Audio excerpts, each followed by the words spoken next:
Bismillahirrahmanirrahim. Assalamualaikum warahmatullahi wabarakatuh. Pada kali ini kita akan membahas atau mempresentasikan tentang materi switching.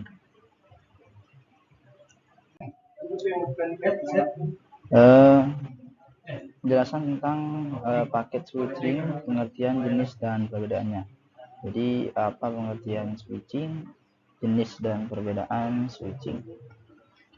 Paket switching adalah metode transfer data antar jaringan dalam bentuk paket. Kemudian yang tujuannya itu untuk meminimalkan latensi transmisi jaringan dan tempat proses transfer. Kemudian melalui metode ini semua data akan dipecah menjadi potongan-potongan kecil dengan variabel panjang yang sering disebut paket. Jadi paket switching itu adalah transfer data, metode transfer data antar jaringan dalam satu paket. Kemudian paket di sini dijelaskan adalah potongan-potongan kecil yang dengan variabel panjang, itu yang disebut dengan paket. Kemudian selanjutnya prinsip paket switching atau virtual circuit dan datagram.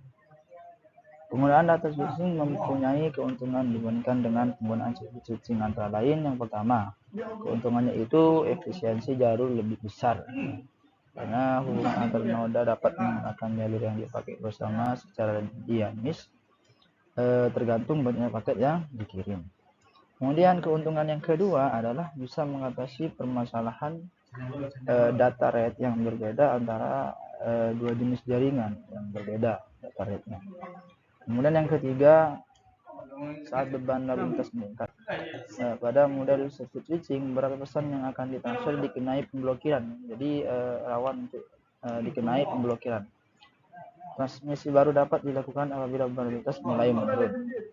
Sedangkan pada model data switching, paket tetap bisa dikirimkan tapi akan lambat sampai ke tujuan. Kemudian selanjutnya adalah bagaimana cara kerja paket switching itu. Yang pertama, cara kerja paket switching adalah menggunakan teknik store and forward saat melakukan switching paket. Hop akan menyimpan paket itu lalu meneruskannya ke perangkat tujuan. Itu cara kerja yang pertama.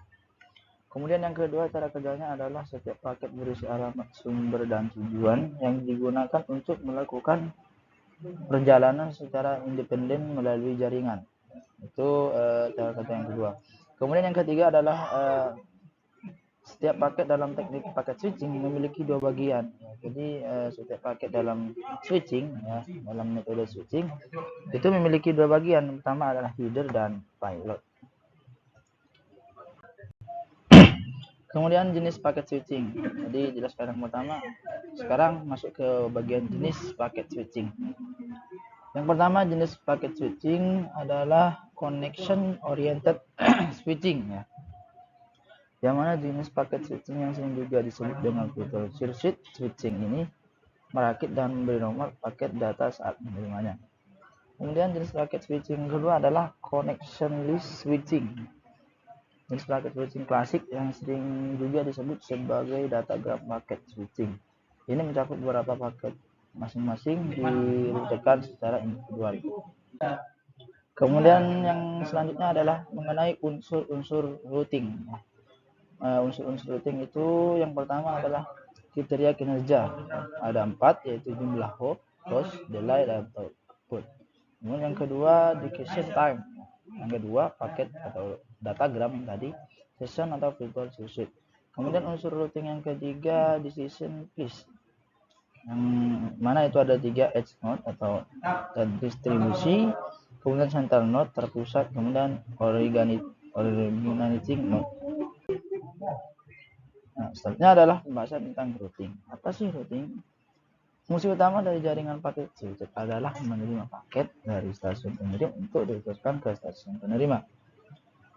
Untuk keperluan ini, suatu jalur atau rute dalam jaringan tersebut harus dipilih sehingga akan muncul lebih dari satu kemungkinan rute yang mengalirkan data. Untuk itu fungsi dari routing apa? Ya, untuk itu fungsi dari routing itu harus diwujudkan. Kemudian apa sih fungsi routing tersebut? Fungsi routing itu harus mengacu kepada nilai-nilai antara lain tanpa kesalahan, sederhana, kokoh, stabil, adil, dan optimal. Di samping juga harus mengingat perhitungan faktor efisiensi. Kemudian strategi routing. Terdapat beberapa strategi untuk melakukan routing, antara lain fixed routing.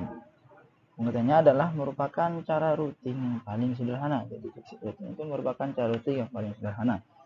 Dalam hal ini root bersifat tetap atau paling tidak hanya diubah apabila topologi jaringan berubah. Selesai. Mungkin hanya ini dari kami, kurang lebihnya. Assalamualaikum warahmatullahi wabarakatuh.